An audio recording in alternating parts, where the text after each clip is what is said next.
कल्पना कीजिए कैसा होता वो संसार जहां व्यवस्था का नामो निशान न हो, जहां तुलसी के आंगन में प्रेम की सुगंध हो, हर द्वार दीप से उजास हो और हर आंख में भरोसा।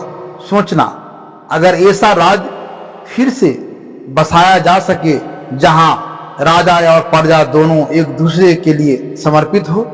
क्या आपने भी कभी चाहा है कि इतिहास के वो रामराज की कहानी सच हो जाए? आज मैं आपको सुनाऊंगा वही प्रेरक गाथा भगवान श्री राम के उस स्वर्ण युग की जहां न्याय, धर्म और मानवता के फूल खिले थे। नमस्कार दोस्तों, फिर से एक बार स्वागत है एसपी हिंदी कहानी चैनल में। मैं आपके अपने दोस्त लेकर आया हूं एक ऐसी कथा जो न सिर्फ आपके मन को छू जाएगी बल्कि आपको रामराज की स्थापना के आदर्शों और उसके रहस्य भी रूबरू करवाएगी। बैठिए, सुनिए और चलिए अयोध्या की गलियों से लेकर भगवान राम के सिंहासन तक संग संग एक अनोखी यात्रा पर। अयोध्या नगरी आज सुनहरे दीपों से जगमगा रही थी। पूरे नगर में उल्लास, उमंग और आशा का पर्व छाया था, क्योंकि 14 वर्षों के वनवास के बाद राम, सीता और लक्ष्मण लौट आए थे। भरत ने वर्षों तक राम की खड़ाओं को राज सिंहासन पर बिठाकर धर्म निभाया। राजभवन में गुरु वशिष्ठ, माता कौशल्या, सुमित्रा, कैकेयी और समस्त जनता ने राम की आरती उतारी। राजा दशरथ के सपनों और त्याग को याद कर सबकी आंखें भीग गई। राम का रामाभिषेक हुआ। सब ओर शंखनाद, वेद मंत्र और घटारव गूंज उठा। सिंहासन पर बैठते समय गुरु वशिष्ठ ने श्री राम को संबोधित किया। राजा वही है जो अपने पूर्वजों की परंपरा को संवारक, प्रजा को अपना परिवार समझे और अपने अधिकार नहीं बल्कि कर्तव्यों का पालन करे। राम ने हाथ जोड़कर कहा, मेरे लिए राजमुकुट सम्मान नहीं, जिम्मेदारी है। पूरा का पूरा राज प्रजा की भलाई के लिए समर्पित है। जब तक सूर्य और चंद्र रहेंगे, राम की यह प्रतिज्ञा अमर रहेगी। राम ने 8 मंत्रियों की परिषद बनाई। उन्हें स्पष्ट आदेश दिया, राज्य में अन्याय, गरीबी, बीमारी, भय और कूट व्यवहार की कोई जगह नहीं होगी।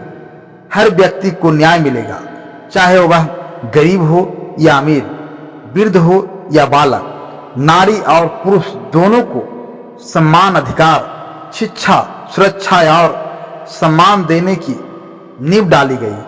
द्वंद्व नीति में हर निर्णय करना और धर्म के चश्मे से लिया जाएगा, न कि भय से।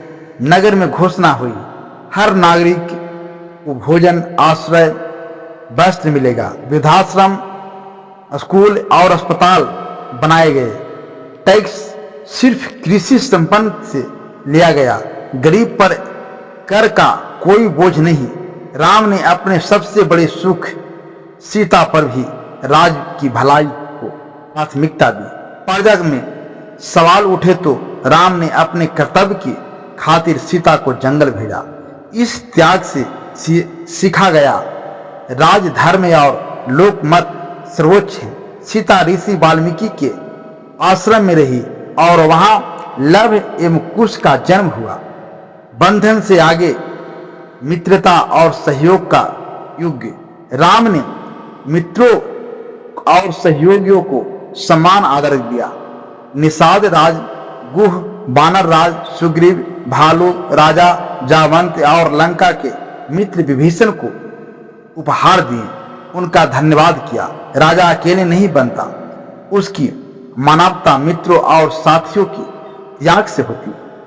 हनुमान को माता सीता ने मंगलसूत्र देना चाहा।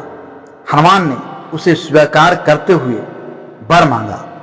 उनके हृदय में राम सीता की छवि बसी रहे। और जब हनुमान ने अपना बस खोल दिखाया, उसमें राम और सीता विद्यमान थे। राम बोले, राम सेवक मात्र हैं, प्रभु नहीं। जुगों जुगों तक भक्त और भगवान का यह प्रेम अक्षुण्ण रहेगा। प्रबंधक, वचन, नीति और शर्म की मिसाल। राम राज में प्रशासन सर्वस्था पारदर्शी था। हर वर्ष वार्षिक सभा में प्रजा से पूछा जाता, राज्य में कोई दुख, कष्ट, अन्याय हो तो खुलेआम कहे। राजा खुद भेष बदलकर रात्रि में नगर की गलियों में घूमते और जन जीवन से जुड़ी समस्याओं जानने की चेष्टा करते। कोई भूखा न रहे, इसके लिए अन्न क्षेत्र खोले गए। हर ऋतु में त्योहार, संगीत, नाटक और सांस्कृतिक कार्यक्रम होते। सबको साथ लाने की भावना पैदा होती। राम राज का तात्पर्य सिर्फ शासन, कानून या युद्ध जीतना नहीं था। यह था हर आत्मा को सम्मान, नारी को सर्वोच्च स्थान, धर्म, संस्कृति और विज्ञान का समन्वय, प्रकृति पूजन, श्रमिक, किसान, व्यापारी, संत, शिक्षक, सबको समान अवसर और समान जीवन का अंतिम लक्ष्य था। घर घर में सुख, राज्य में न भय और समाज में न्याय। राम का स्वर्ण युग समाज के हर वर्ग, जाति, धर्म, पीढ़ी और पेशे के लिए था। सबकी एक ही पहचान, राम की प्रजा। राम राज समाज के लिए प्रेरणा। सैकड़ों बरस बाद भी राम राज आजादी, मेहनती और पूर्ण कल्याण का परिचायक। गांधी जी ने भी राम राज को भारत को दिशा देने वाला सपना बताया। आज जनतंत्र में भी जब जब व्यवस्था में भ्रष्टाचार, अन्याय या विघटन आता है, लोग राम राज की कल्पना को याद करते हैं। राम राज अकेले राम का सपना नहीं, संपूर्ण भारत की आत्मा है। अगर हम सब राम के आदेशों को अपनाए तो अपना घर, मोहल्ला और देश राम राज बन सकता है। कहानी का अंतिम भाग। क्यों यह कहानी हर भारतीय के दिल में जिंदा है? सोचिए, अगर राम राज का स्वप्न हकीकत बन जाए तो कैसा लगेगा आपको? हर समाज, हर परिवार और हर पीढ़ी में राम जैसा त्याग, सीता जैसा धैर्य, लक्ष्मण जैसा निष्ठा, हनुमान जैसा समर्पण आ जाए तो सुख, शांति, समता और न्याय हर ओर खिल उठेगा। दोस्तों, अगर आपको ये कहानी पसंद आई हो तो जरूर लाइक करें।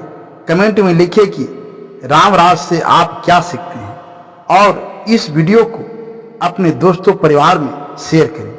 अगर आप ऐसे ही पौराणिक और प्रेरक कहानियां की अगली यात्रा हमारे साथ करना चाहते हैं तो चैनल को सब्सक्राइब करना न भूलें। आपका साथ ही हमारा हौसला है। आइए मिलकर फिर राम राज की ओर एक और कदम बढ़ाएं। जय श्री राम।